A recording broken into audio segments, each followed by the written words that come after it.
Jorge Castillo. Una interrupción. Una interrupción para el congresista García Belaúnde. Aprovechando lo que se ha dicho del canon. El canon en todas partes del mundo es una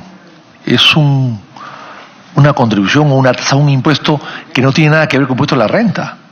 Acá se ha hecho una cosa que no debería hacerse. Es decir, el canon sale del impuesto a la renta. Entonces, ¿qué cosa es? ¿Es canon o impuesto a la renta? Entonces, el canon va por cuerda separada. El canon no debería estar dentro del impuesto a la renta.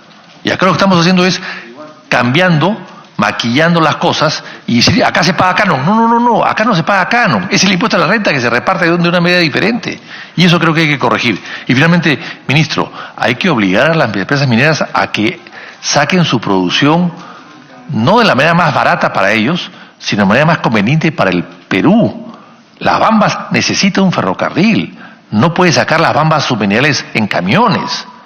O sea, y eso es exigencia del gobierno.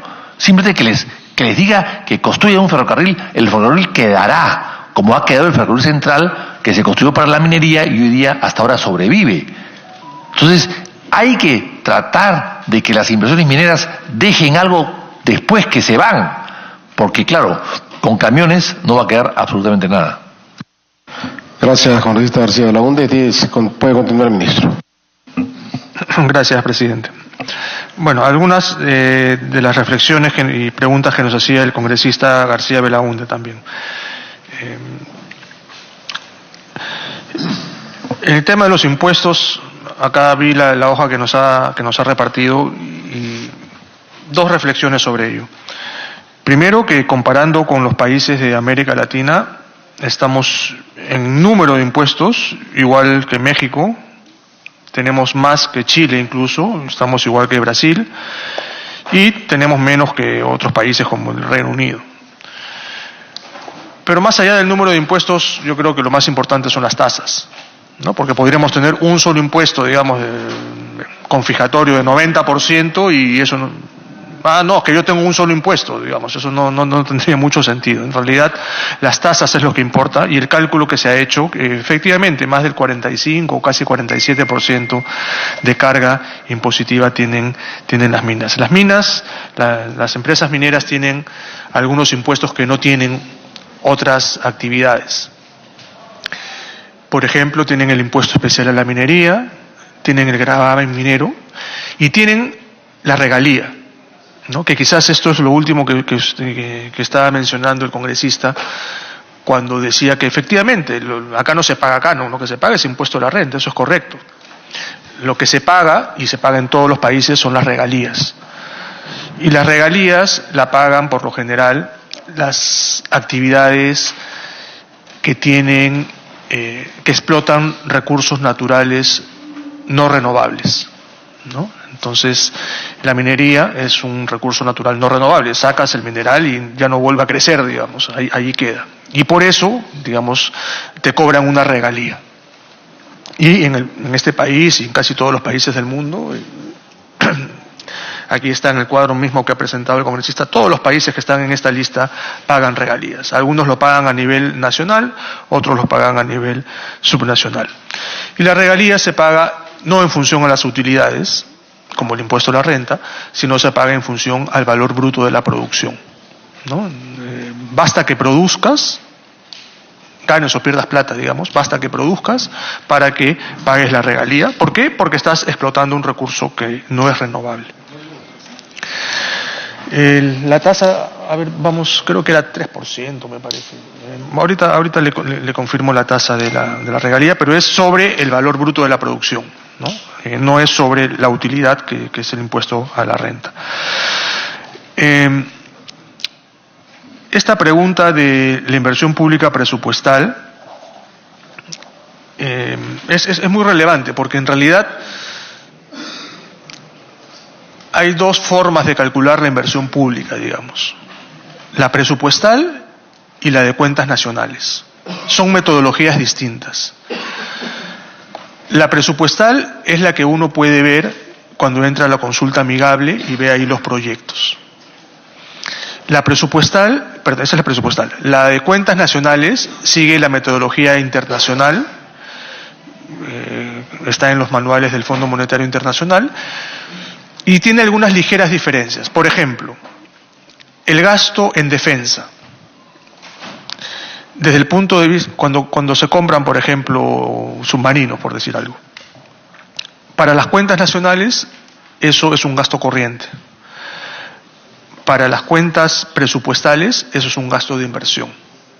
Entonces, hay algunas diferencias en la metodología y es por eso que cuando nosotros publicamos, tratamos de explicitar si estamos tomando en cuenta la inversión pública bajo la metodología del presupuesto o si estamos publicando la inversión pública bajo la metodología de las cuentas nacionales. Son, digamos, bastante parecidas, pero no son exactas, ¿no? Entonces es por eso que hacemos esa diferenciación, porque no queremos, digamos, que se diga, no, tu cifra está mal porque el Banco Central dice que es tanto. No, el Banco Central usa la metodología de las cuentas nacionales por lo general cuando publica, y nosotros publicamos por lo general la del presupuesto, que es mucho más rápido de calcularla porque sale directamente del CIAF. También se ha mencionado mucho sobre gasto corriente, gasto de inversión. El gasto corriente efectivamente tiene un límite en nuestro marco fiscal. El gasto corriente no puede aumentar más, hay una fórmula, digamos, que nos da más o menos el 4% real. No puede aumentar, el gasto corriente exceptuando el gasto de mantenimiento, no puede aumentar más del 4%. Pero no existen límites individuales, ¿no? Existe un límite agregado para todo el presupuesto, digamos, pero no existen límites individuales. Y allí, este es un tema que yo lo comento siempre en la Comisión de Presupuesto, que hay que tomar en cuenta, o sea, no hay que denostar el gasto corriente, ni tampoco ensalzar el gasto en capital. Los dos son importantes, ¿no? Es una función de producción, ¿no? Así, cuando uno prepara un platillo, necesita los ingredientes, necesita una buena cocina y necesita un buen cocinero. ¿Cuál es más importante? No sé, a lo mejor alguien dirá, mira, el cocinero, porque el cocinero al final, con lo poco que le das, te hace un súper buen plato. Otro te dirá, no, lo más importante son los ingredientes, ¿no? Porque si son de calidad, mira, por más malo que sea el cocinero, algo rico le va a salir. Entonces, siempre necesitamos de estos tres elementos, que es el capital humano, los bienes y servicios y la infraestructura. Ninguno es más importante que el otro. Tenemos que saber combinar los tres para tener un buen resultado. Entonces, en el sector de educación, ¿qué es más importante? ¿Tener un buen profesor? ¿Tener los materiales, las carpetas a tiempo? ¿O tener un colegio, una infraestructura de último modelo? Uno podrá opinar una cosa, otro, pero la verdad es que necesitamos de los tres. Y en el caso de educación y de salud, de los sectores sociales, el gasto corriente probablemente tenga mayor preponderancia. En otros sectores, como en transportes, por ejemplo, el gasto de capital es mucho más importante. El 90% seguramente es gasto de capital y muy poco gasto corriente.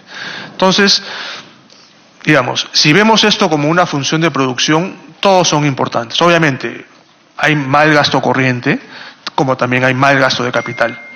Y a eso debemos enfocarnos, mejorar la calidad del gasto. Pero no deberíamos decir el gasto corriente es malo y el gasto de capital es bueno, ¿no? Porque al final, como digo, para dar un resultado, para tener impacto en la población, necesitamos de todos los elementos. Ministro, está pidiendo intervención a Corita Clayton Galván, por favor. Por supuesto. Corita Clayton Galván, ¿tiene intervención? Muchas gracias, presidente. Colegas congresistas, con saludo cordial y de la misma manera también a nuestro ministro de Economía. Estoy en la sesión de portavoces, pero me he escapado un ratito porque quería hacer una introducción, señor presidente. Si bien es cierto, ya se inicia la discusión del presupuesto del año 2020. El año pasado hemos discutido el presupuesto del año 2019. En la misma que se ha considerado muchos proyectos de inversión pública a nivel nacional con los gobiernos regionales y con los gobiernos locales. Sin embargo, señor presidente y señor ministro, mediante vuestra presidencia, con, digamos, la actualización de InvierteP, se han hecho muy burocráticos todo proyecto de inversión pública, mediante el tema de saneamiento, digamos, físico legal de los terrenos en las zonas rurales, en las zonas amazónicas, con SENACE el saneamiento de tipo ambiental, con Ministerio de Cultura el SIGRA, con o sea, se ha hecho muy burocrático, digamos, levantar las distintas observaciones de los distintos proyectos. A raíz de esto, señor presidente, señor ministro, muchas municipalidades no han podido cumplir con levantar las observaciones correspondientes hasta el plazo, digamos, de la incorporación del presupuesto que ya está digamos, programado para este presente año. Yo le envié una carta a su despacho solicitando la ampliación de ese plazo del anexo 5 del presupuesto del año 2019, con la finalidad de que se le dé el acceso correspondiente y se pueda cumplir también con lo programado en este presente año a las distintas municipalidades a nivel nacional, gobiernos regionales y, por cierto, también el mismo Estado debe tener programado ya muchos proyectos a nivel de sus ministerios. Es por ello, señor presidente de la Comisión de Economía, le voy a hacer entrega de las cartas que he presentado y quisiera que le tome en consideración, porque la incomodidad de muchas municipalidades en este momento es fuerte, porque se había publicado la ley de presupuesto, pero lamentablemente los alcaldes no han podido levantar las observaciones y a raíz de eso tienen también, aparte que se había programado, lo han recibido con bombos y platillos y no hay la ejecución de la obra, pues es un tema social, señor presidente. Pido, señor ministro, que lo tenga en consideración. El año pasado también hemos hecho la ampliación del plazo y esta vez de repente darles un giro, se podría llamar así, de 15 días o 20 días, a cuestión de que las municipalidades y los gobiernos regionales a nivel nacional puedan, pues, digamos, incorporar sus proyectos que ya están considerados en la Ley de Presupuesto 2019. Muchas gracias, presidente. Muchas gracias, congresista Clayton. También damos la bienvenida al congresista William Monterola. Puede continuar, ministro.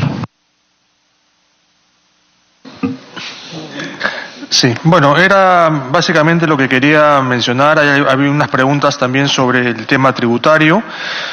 En la actualidad, ustedes saben, la mayor apuesta que tenemos en el tema tributario, que es un tema que concierne a esta comisión,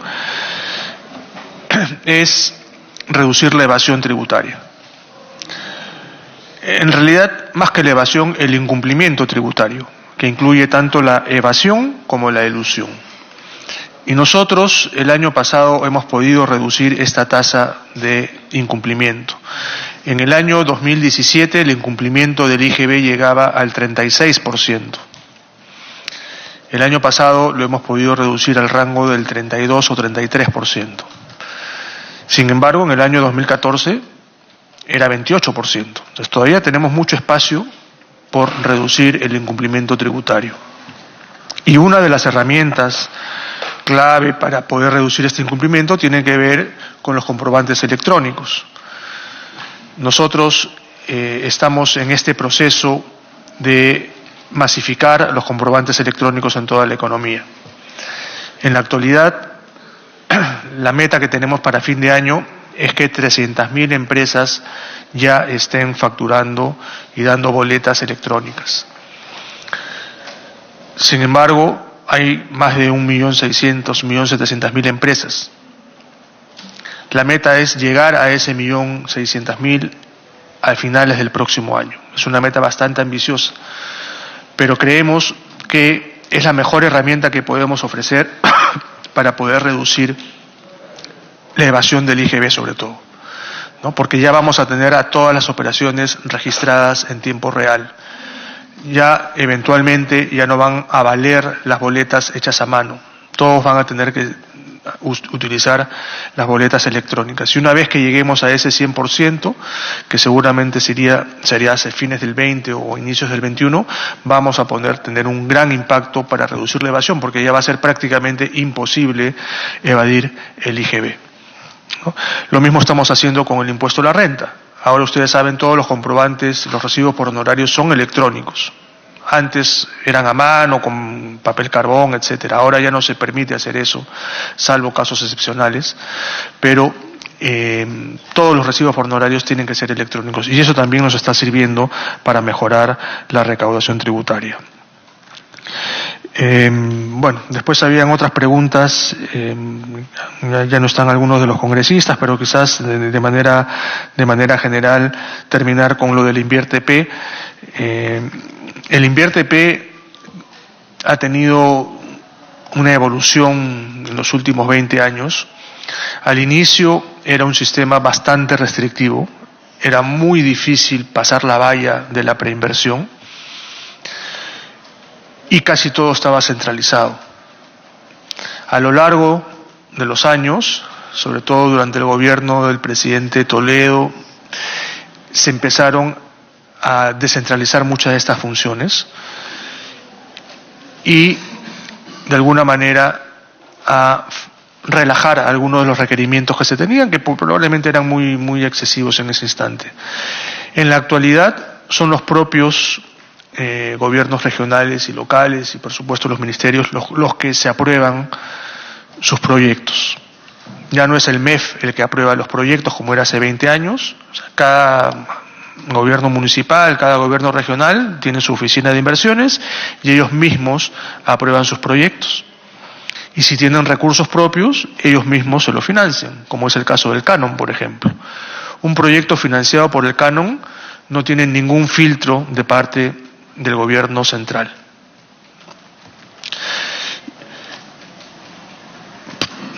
Por un lado esto es bueno, pero por otro lado también se puede prestar a estos ejemplos que mencionó alguno de los congresistas, de las piscinas que se hacen, etcétera. Entonces, yo creo que acá, y es un tema también para trabajarlo, deberíamos de alguna manera repensar seriamente el proceso de descentralización. Es un proceso que tiene 20 años. Creo que ya estamos en una etapa donde podemos saber en qué hemos fallado y en qué no. Y deberíamos, tratar de tener algunas herramientas que mejoren. Yo personalmente creo en la descentralización, el rol subsidiario que existe, o sea, el hecho de que el gobierno local esté más cerca de la gente, de alguna manera permite entender mejor los requerimientos de la ciudadanía. Eso es cierto, pero al mismo tiempo también tenemos que ser conscientes que tenemos, y volvemos nuevamente al tema de la gestión pública, ¿no? Tenemos mucha debilidad institucional. Si ustedes se ponen a pensar, hace 20 años no existía la carrera de gestión pública. A nadie le enseñaban gestión pública. Yo en la universidad en la que estudié no había la carrera de gestión, ni siquiera el curso de gestión pública. Eso ha ido cambiando poco a poco, ¿no? Y eso yo creo que demuestra el poco interés que le hemos dado a la gestión pública. Ahora sí, ahora la cosa ha cambiado, hay maestrías, hay una serie de programas, especialidades, etcétera. Pero es algo relativamente nuevo, de los últimos 8 o 10 años, ¿no? Las personas que están ahora en el sector público, que tienen 20 años, 25 años trabajando en el sector público, nadie les enseñó en ninguna universidad lo que hacen ahora. Lo han aprendido en la cancha, lo han aprendido en el camino, ¿no? Entonces, es una carrera, digamos, relativamente nueva. Y esto también es algo que nos debería llamar a la reflexión. Bueno, presidente, a través suyo, los señores congresistas, reiterarle el agradecimiento. Estamos seguros que vamos a poder trabajar con muchas de las propuestas. Reitero que les vamos a entregar a cada uno de ustedes, a todos los congresistas en realidad, el plan de competitividad. Ahí está el detalle de algunas de las iniciativas legislativas que vamos a presentarles y encantado de venir a la comisión siempre que nos inviten. Lo único que le pediría, presidente, es que al menos cuando me inviten tratemos de que no sea un día miércoles, porque justamente tengo Consejo de Ministros y se me complica no asistir al Consejo de Ministros, presidente. Ministro, una intervención para el congresista Vergara, por favor. Sí, por supuesto. Ministro, quiero ser muy corto. Referido, usted dijo que el InviérteP teníamos mucho más proyectos que dinero ahora. La pregunta es, ¿cuál es el tamizaje para ver la calidad de estos proyectos? Eso es lo que más preocupa, ¿no? Porque entiendo que no tenemos todos los recursos del mundo, pero hay recursos. Esa pregunta me gustaría, ¿qué medidas están tomando ustedes para que estos proyectos de InviérteP sean de mejor calidad, se invierta bien y hay un retorno social adecuado? Sí, allí tenemos, digamos, la respuesta teórica y la práctica. En teoría, nosotros al momento de normar el sistema, tenemos una serie de normas que tienen que cumplirse. Hay unos retornos mínimos que tienen que cumplirse, y en el caso del InvierteP tiene que haber una evidencia de que estamos cerrando algún tipo de brecha. Entonces, en teoría, todos los pliegos tienen que cumplir esas indicaciones, y en teoría eso de alguna manera nos asegura la calidad de los proyectos. Pero en la práctica es muy difícil verificar que todos los pliegos, tenemos 2.500 pliegos en el Gobierno Nacional, siguen específicamente las reglas del InvierteP.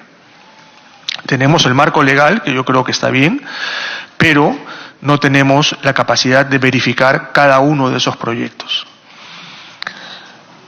La Contraloría sí podría, digamos, entrar y decir, mire, usted no ha cumplido con el InvierteP, ha aprobado un proyecto que no cumple con las características.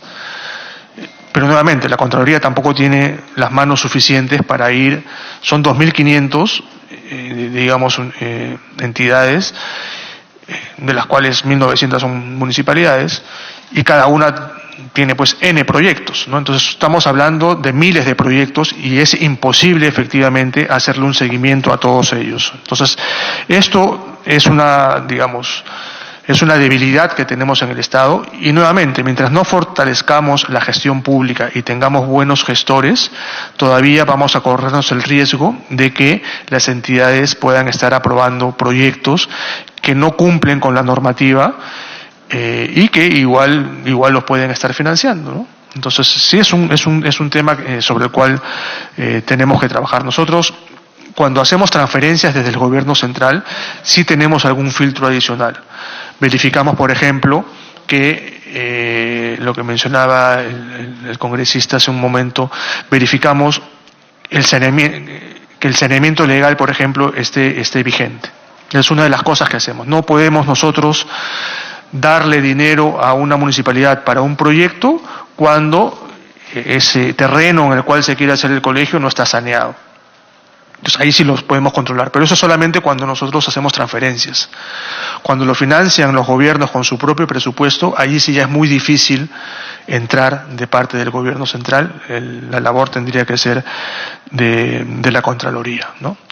Y el saneamiento legal, dicho sea de paso, es uno de las mayores restricciones que tenemos en el país para los proyectos de inversión, ¿no? Entonces, ¿qué pasa en la práctica? Que muchas entidades aprueban sus proyectos, dicen, no, ya lo tengo aprobado, ya está en el sistema, pero efectivamente no estaba saneado, entonces lo están aprobando en contra de la ley, pero es muy difícil darse cuenta nuevamente de cuáles son específicamente esos proyectos. Entonces, una última interrupción, ministro, para el congresista Vergara, por favor. Gracias, presidente. Sin que esto se convierta en un debate. Ministro, entiendo que el programa multianual InvierteP tiene dos principios, el cierre de brechas y los servicios. Pero ¿por qué tenemos municipalidades que están haciendo pistas y veredas o parques y jardines y no tienen agua ni desagüe? Prioricen eso, ministro. O sea, el sistema está bien, está bien pensado. Ya no tenemos pues el parque de la quinoa con una quinoa enorme, ¿no? O ya no tenemos las piscinas estas donde no tenemos agua y desagüe. Prioricen esa, el agua. Yo creo que haciendo ese ajuste, ministro, sacando estos proyectos que son importantes también, pero yo creo que vital, agua, pues, ministro, ¿no? Por favor, gracias. Ministro, una interrupción con el congresista William Monterola, por favor. En la misma línea, ministro, con el saludo correspondiente al presidente, los colegas, en la misma línea de congresista Vergara, quería que nos aclare, ¿no? Ya el congresista Clayton Galván planteó el problema. Hay un problema de fondo que se tiene que resolver.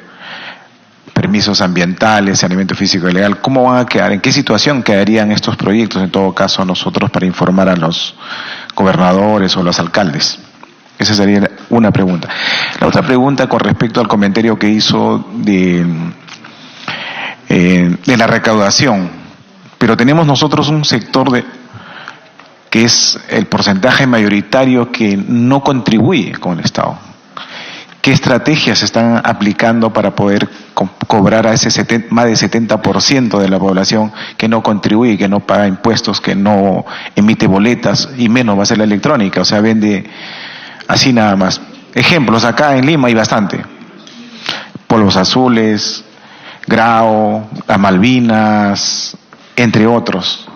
Entonces, ¿cómo el Estado va a recaudar más si no se está viendo ninguna estrategia con respecto a aumentar la recaudación en ese sector que evade permanentemente? Vamos a las fronteras, igualito pasa. Esas dos preguntas nomás, presidente. Muchas gracias. Puede continuar, ministro. Sí, sobre el tema de las transferencias, en este momento no existe el marco legal ya para hacer las transferencias. Nosotros trajimos a la Comisión de Presupuesto, debe haber sido en mayo, una ley para ampliar el plazo, justamente porque el plazo ya se había vencido en marzo. Y se dieron 30 días adicionales. Entonces, entiendo que hay algunos municipios que ni siquiera después de esos 30 días adicionales pudieron subsanar las observaciones y ahora se han quedado, digamos, en el marco legal para poder hacer esas transferencias. Y la experiencia lo que nos dice es que hacer transferencias en el último trimestre del año no soluciona ningún problema, porque solamente los procesos para hacer los contratos, etcétera, se demoran por lo menos 3 meses. Entonces, al final se genera una doble frustración, ¿no? ¿Por qué? Porque va a llegar diciembre y como no se ha podido ejecutar porque la plata se la dieron en octubre, ese dinero tendría que retornar al Tesoro.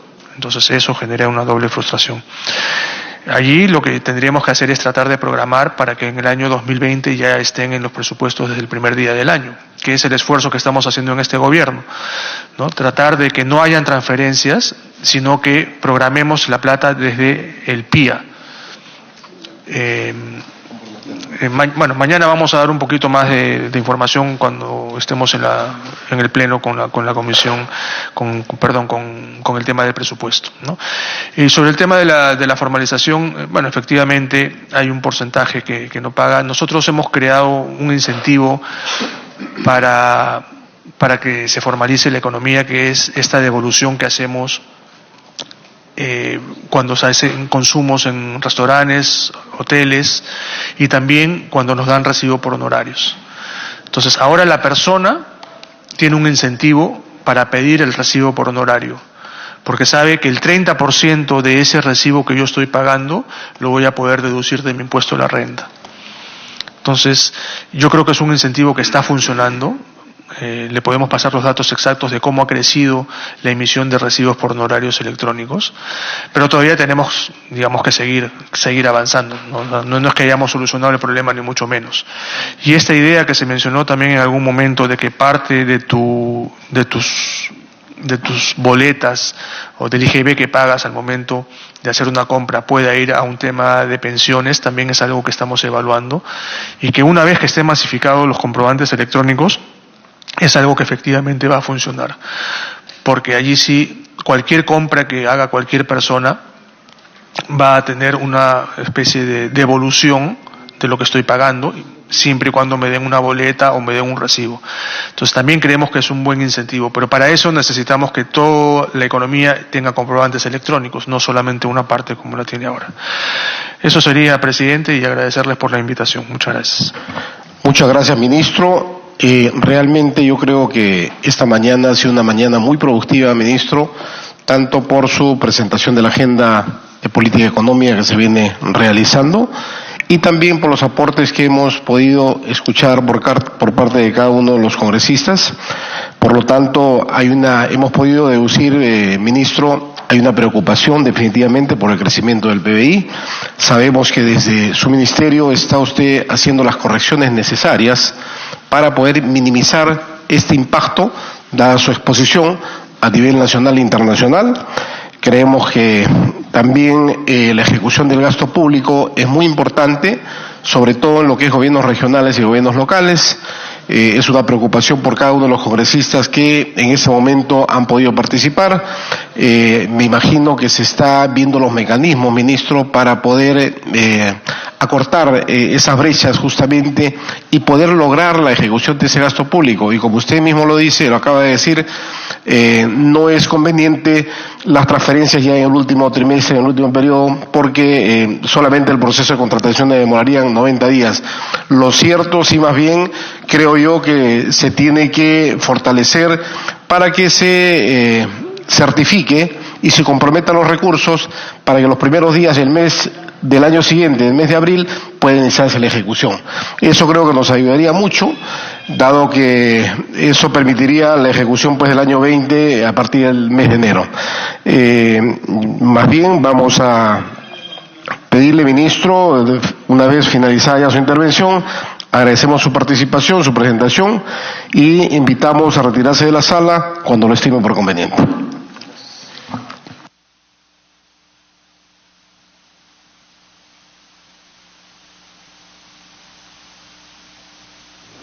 Son las 11:52, entonces se levanta la sesión de la Comisión de Economía.